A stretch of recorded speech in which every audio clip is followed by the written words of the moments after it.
Florida Representative Kate Cammack absolutely destroys DHS Secretary Alejandro Mayorkas, and we have a Democrat claiming that reparations would have slowed the spread of COVID-19. All of that and more here on The Bald Brad Show.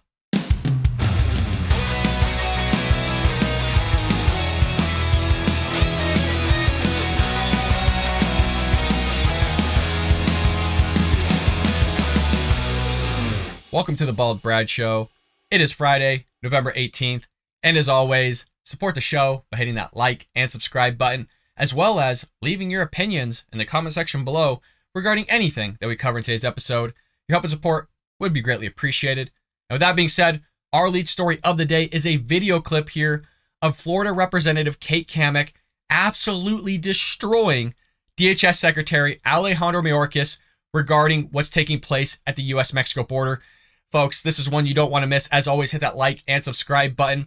If you recall, in the same briefing that I'm about to show you, you had Alejandro Mayorkas claiming that the border is secure, even though over 2 million people have poured across the border. That includes terrorists, violent gang members, drugs, crime, all that stuff. Then right next to him is the FBI director that said that the border wasn't secure, that we have influx of crime, drugs, and other things. And then right next to the FBI director, you have a lady that says terrorism is not an issue because there's nothing that's happened, no incidences that have been linked to terrorists that have poured across our southern border. It is crazy, folks. If you haven't seen that episode, go check it out. But this one is also a doozy. Support us once again by hitting that like and subscribe button. With that being said, let's roll it. 5 minutes. Thank you, Madam Chairwoman, and good afternoon. Thank you all for being here with us this afternoon. With so many threats to deal with, as has been pointed out today, it's really a shame that we have a major one that we have to contend with that's completely unnecessary and manufactured. So we'll just jump right in on that one.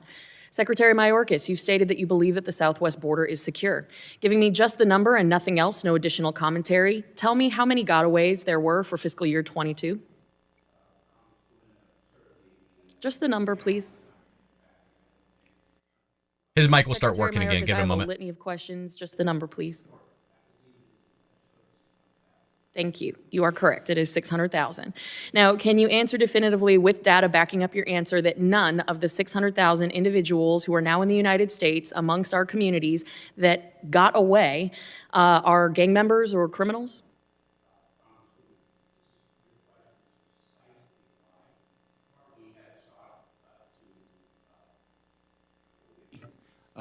Your question highlights precisely why we have sought to prioritize national security and public safety threats. I'm so glad to hear you say in that. our immigration and customs enforcement.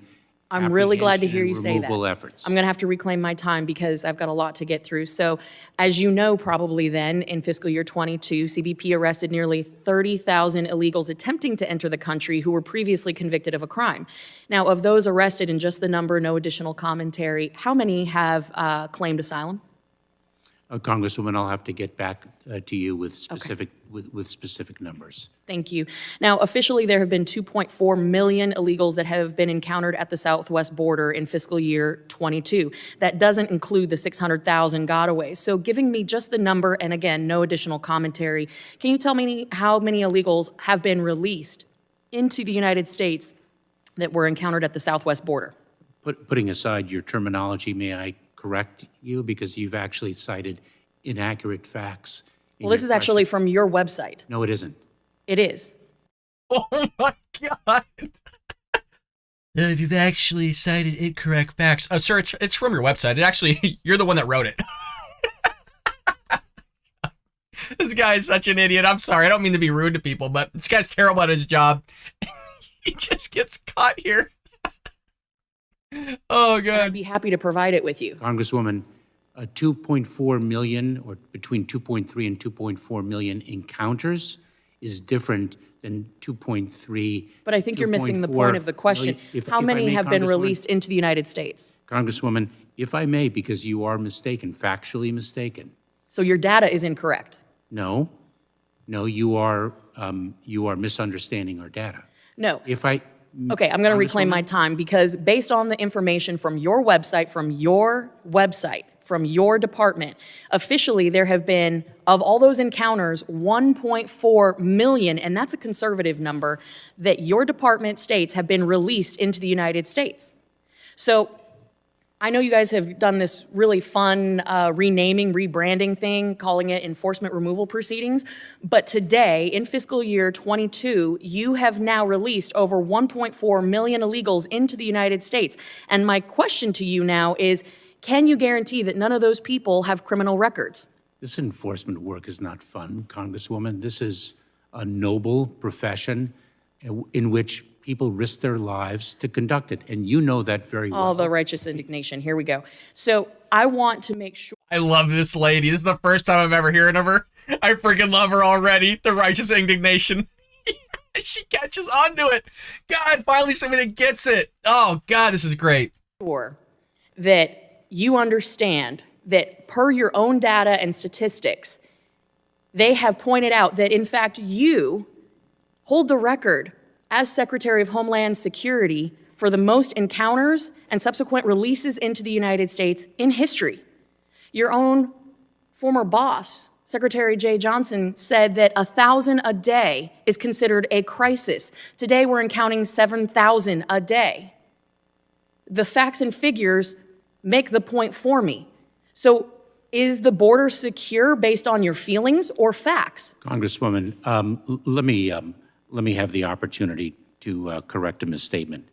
2.3 to 2.4 million encounters includes the fact that under Title 42, the Public Health Authority, individuals can actually be repeat offenders. They can try again.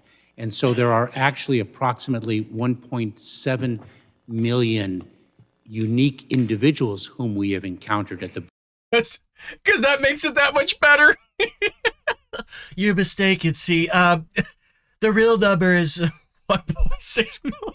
God, dude, this guy's nuts. He doesn't get it. He doesn't get it. But this is the guy running the show, folks. Border. So when you say, but based on your reporting, I'm actually. Based on your reporting, these folks are here in the United States, and there's been no proper vetting of these people. And then we don't even have the agreements in place to deport the folks that you're claiming under Title 42. Nicaragua is a great example of that. Congressman, I hope you realize that we have removed or expelled more individuals from the United States than ever before. You also have more people coming into the United States more than ever before, you knucklehead. So of course you should have to deport more because you got more people flowing in. This guy. This is the Biden administration, folks. Don't you love it? Bunch of idiots running the show. Just running our country right into the ground. Not a care in the world. And just to clarify, as a final question, you, with all of this data that has been presented based on your own department's releases, you still believe that the border is secure? The gentlewoman's time has expired. You may answer the question, Mr. Secretary. Congresswoman, we remain committed to enhancing the security of our border every single day. That's not an answer. The chair now recognizes the gentlewoman. It wasn't an answer. But before that, in the episode that we did the other day, he did answer it clearly, just not to her, because he just got completely whacked upside the head. Awesome job by Kate Cammack of Florida. But he said the border was secure. If you haven't seen that episode, go check it out because it's just this whole briefing here is just amazing. It's amazing. But there you have it. Alejandro Mayorkas just getting destroyed with his own facts, his own numbers, and he doesn't want to even accept those. Typical. Moving into our next story of the day, as always, hit that like and subscribe button. We have a sitting congresswoman claiming that reparations could have slowed the spread of COVID-19. No, I am not kidding. It just keeps getting better. This Friday episode is it's great. It's great because Democrats are just giving us nothing but content here. Congresswoman Sheila Jackson Lee, a Democrat of Texas, claimed that if reparations for slavery had been implemented, I can't even get through this without laughing. That might have helped to contain the spread of COVID during the global pandemic. You can't make this up. You can't make this up. These people exist. We got a video clip of it. I was going to show it a little bit later, but let's just get to it because it's too good. Stands on the basis of facts. There is no doubt that we have been impacted. That DNA in the trajectory of slavery to today. For example, at COVID, black African Americans got COVID at a rate nearly 1.5 times higher than that of white people. are hospitalized at a rate nearly 4 times higher and 3 times likely to die. COVID hit us very desperately.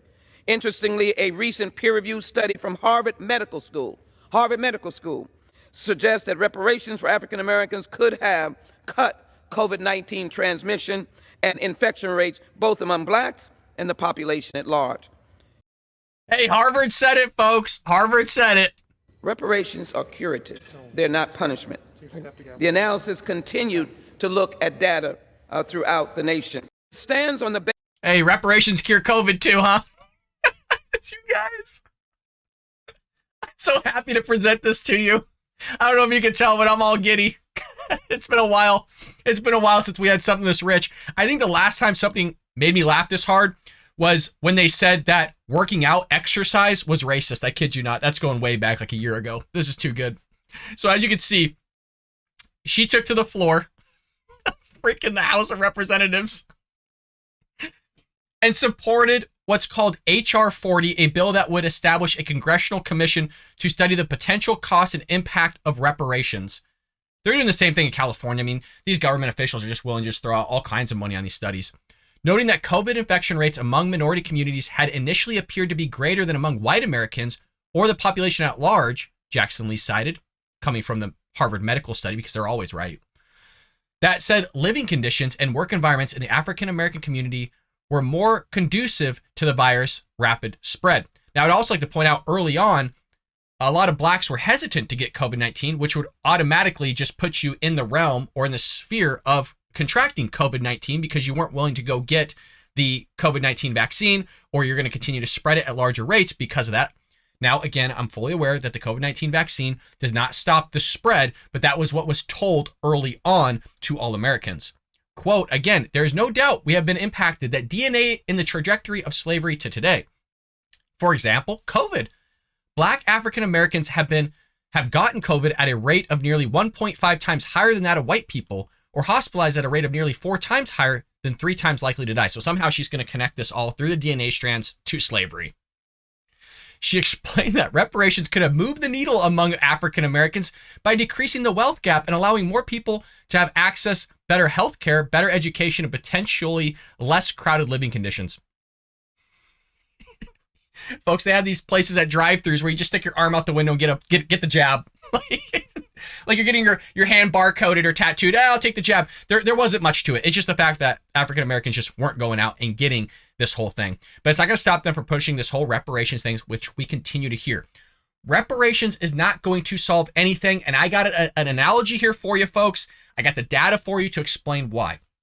As somebody that teaches finance, I'm not saying I'm the end-all be-all knowledge, but a big thing with personal finance, meaning somebody receiving money or pushing money out, doesn't matter, is behavioral.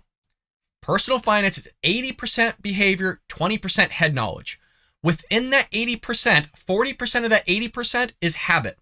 Just because you give people money does not mean that's going to change anything. Does not mean that's going to change the spending behavior or the personal behavior or the cognitive behavior of that individual.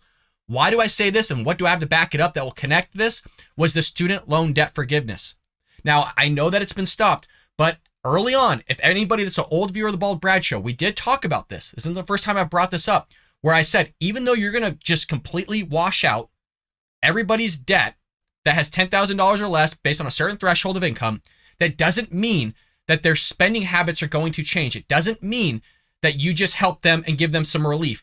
They will put themselves back into debt based on their spending behavior. Here's some proof here. I'm going to give you a little bit of background here. The Biden administration illegally put through or tried to put through the student debt forgiveness program and will result in hundreds more dollars per month being freed up for those who carry or currently owe ultimately money to somebody. Now, what Biden calls forgiveness really amounts to a transfer of debt from people who borrowed the money to people who did not.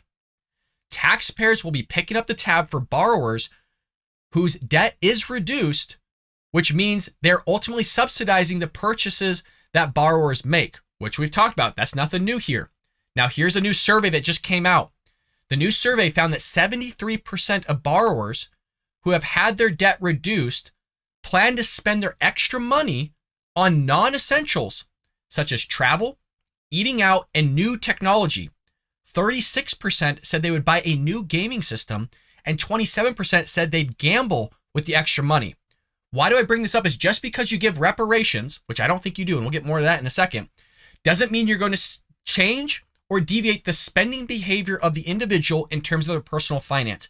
They will continue generally to make the wrong decisions with their finances because if they couldn't pay off their student loan in the first place or having trouble to do so, meaning that they took out a loan or some sort of debt that they shouldn't have in the first place by making a sequence of bad decisions, which ultimately led to that debt in the first place. And that's going to continue to take place because most people don't change their spending behavior because 80% of that, again, is behavioral, 40% is habits, and that habit hasn't changed. So there's some proof correlating reparations to if people were to receive money, just like they would in a nutshell, with this debt forgiveness program that the Biden administration wanted to put through. Now, I also think reparations shouldn't be pushed through because how do you calculate that? How do you quantify how much an individual or a family should get based on their ancestry? Is it time spent on plantation? How do you track that? Because not everybody has that type of records. Is it the amount of abuse that you received from a master on those plantations? There's so many different variables, which is why I'm bringing this up, that go into that calculation. Do we just give everybody a blanket check going, you deserve this, you deserve that? I also bring that up because we talk about diversity. We talk about discrimination, disparities within data. So a family that clearly went through, quote unquote, more slavery than another family did, they both get equal amount of money. How is that right? How is that justified? But it's not justified. That's the thing. And see, now you're seeing the problem, the spider web of problems that we get with reparations. There was an opportunity way back when we should have done it. I understand there was some form of reparations that was given in terms of land, various states and localities. Some people did do it. Some people still, even in modern day, have done reparations to some families that were able to be traced back. Hasn't changed much. But what I'm saying is that there was an opportunity for Republicans, for our government to do it. It didn't get passed in history. It's just past that time. If it's taken multiple family generations to change their personal financial behavior, it's not racism. I know people don't want to hear that. It's not. It takes one generation to fork your family tree. There's a series of bad decisions that have been made by a family to ultimately be at the stage multiple generations later to be where they're at. Now, it's not a blanket statement, so be careful here, folks. Don't put words in my mouth. I'm not trying to say that what I just said applies to everybody's situation, but to a lot of situations, it does. A lot of people are in a tough situation because of slavery. I'm not discrediting that. Not whatsoever. I'm not saying there haven't been people that have been impacted in modern day from redlining. I'm not saying that. I'm not saying that there aren't people that are impacted from racism. What I'm saying is the vast majority, though, just because you receive a reparation, it's not going to fix anything. If you haven't made the decision through multiple generations to fork that family tree by making the smart investments, there's millionaires out there. If you just do $100 a month, that's $3 a day. You can find that between the couch in some places, or hell, just walking on the street, mowing people's grass, doing something, some sort of side gig that's not a lot. $3 a day, $100 a month, you would be a millionaire by the time you retire. You just forked your family tree, but people don't want to do it. They would rather complain that there's racism out there. They would rather complain that they are down in the dumps. They would rather complain about this or that. Do you guys ever see me complaining here on the show? I work like 3 jobs. I don't sit there and go, I'm so tired. Oh, woe me, woe me. I don't ask for a handout. I'm white. Am I asking for some sort of reparations or whatever about this or that because my ancestry and the things that have happened to my family? I'm part Native American like Elizabeth Warren here. Do you see me asking for all these handouts? Do you see me begging for money? Do you see me begging for this or that? All I ask is for people to like and subscribe so we grow here, but to get conservative thought and ideas out there to new viewers. People need to grind. People need to work hard, and we got to get that out there. Do I have to work 3 jobs? No. But financially, it would be great because I will have hopefully set for myself a nice retirement when I'm older. But you grind now while you're young so that you can live like no one else now to be able to live like no one else in the future, folks. I know a lot of people don't agree with this reparation stuff that I'm proposing, but I'm sorry, that's my opinions, and it's authentic. Take it or leave it, folks.